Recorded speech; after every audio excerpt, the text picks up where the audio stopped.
ನಿಮ್ಮ ಹಳೆ ಒಡವೆನ ಅಧಿಕ ಬೆಲೆಗೆ ಮಾರಬೇಕೆ? ಅಟಿಕಾಗೆ ಕಾಲ್ ಮಾಡಿ 8880 ಅಟಿಕಾ ಗೋಲ್ಡ್ ಕಂಪನಿ. ದಕ್ಷಿಣ ಅಮೆರಿಕದ ಕೊಲಂಬಿಯಾದಲ್ಲಿ ಭೀಕರ ಭೂಕಂಪ ಸಂಭವಿಸಿದೆ. ಭೂಕಂಪದ ತೀವ್ರತೆಗೆ 70 ಮಂದಿ ಸಾವನ್ನಪ್ಪಿದ್ದಾರೆ, ಹಲವರಿಗೆ ಗಂಭೀರ ಗಾಯವಾಗಿದೆ.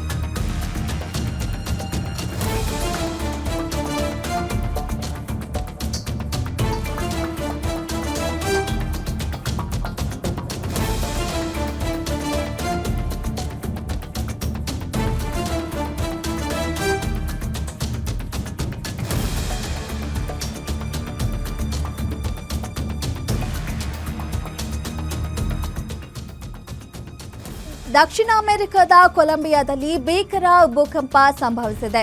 ಭೂಕಂಪದ ತೀವ್ರತೆಗೆ 70 ಮಂದಿ ಸಾವನ್ನಪ್ಪಿದ್ದಾರೆ, ಇನ್ನು ಹಲವರಿಗೆ ಗಂಭೀರವಾಗಿ ಗಾಯಗಳಾಗಿವೆ. ಕೊಲಂಬಿಯಾದ ರಾಜಧಾನಿ ಬೊಗೊಟಾ ಮತ್ತು ವೆನೆಜುವೆಲಾದಲ್ಲಿ ಭೂಕಂಪ ಸಂಭವಿಸಿದೆ. ಭೂಕಂಪದಿಂದ ಜೀವ ಉಳಿಸಿಕೊಳ್ಳಲು ಜನ ಓಡ್ತಾ ಇದ್ದಾರೆ. ಭೂಕಂಪದಿಂದಾಗಿ ಪಶ್ಚಿಮ ಕೊಲಂಬಿಯಾದಲ್ಲಿ ಅಲ್ಲೋಲ ಕಲ್ಲೋಲವೇ ಸೃಷ್ಟಿಯಾಗಿದೆ.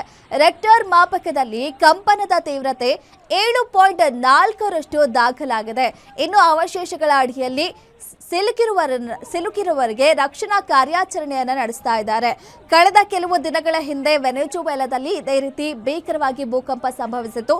ಆಗ್ಲೂ ಕೂಡ ಸಾಕಷ್ಟು ಮಂದಿ ಸಾವನ್ನಪ್ಪಿದ್ರು, ಸಾವಿರಾರು ಮಂದಿ ಗಂಭೀರ ಗಾಯವಾಗಿತ್ತು. ಇನ್ನು ಮನೆ ಮಠ ಆಸ್ತಿ ಪಾಸ್ತಿ ಎಲ್ಲ ಕಳ್ಕೊಂಡಿದ್ರು.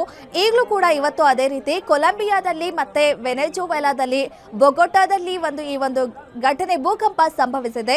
ಇವತ್ತು 70 ಮಂದಿ ಸಾವನ್ನಪ್ಪಿದ್ದಾರೆ, ಇನ್ನು ಹಲವರಿಗೆ ಗಂಭೀರವಾಗಿ ಗಾಯ ಆಗಿದೆ. ಇನ್ನು ಜನ ಜೀವ ಉಳಿಸ್ಕೊಳ್ಳಕ್ಕೆ ಅಲ್ಲಿಂದ ಓಡ್ತಾ ಇದ್ದಾರೆ. ನೋಡ್ತಾ ಇದೀವಿ ನಾವು ದೃಶ್ಯದಲ್ಲೂ ಕೂಡ ಭೂಕಂಪದ ತೀವ್ರತೆ ಎಷ್ಟಿದೆ ಅಂತ ಹೇಳಿ, ಎಂತೆಂಥ ದೊಡ್ಡ ದೊಡ್ಡ ಕಟ್ಟಡಗಳು ಕೂಡ ಯಾವ ರೀತಿ ಕುಸಿತಾ ಇದೆ ಅಂತ ಹೇಳಿ.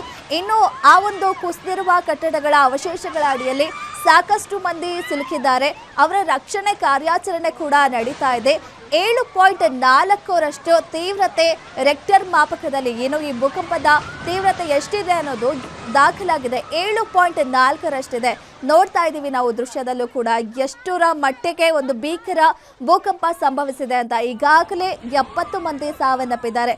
ಕೆಲವೇ ದಿನಗಳ ಹಿಂದೆ ಕೂಡ ಸಂಭವಿಸಿತು ಭೂಕಂಪ. ಈಗ ಮತ್ತೆ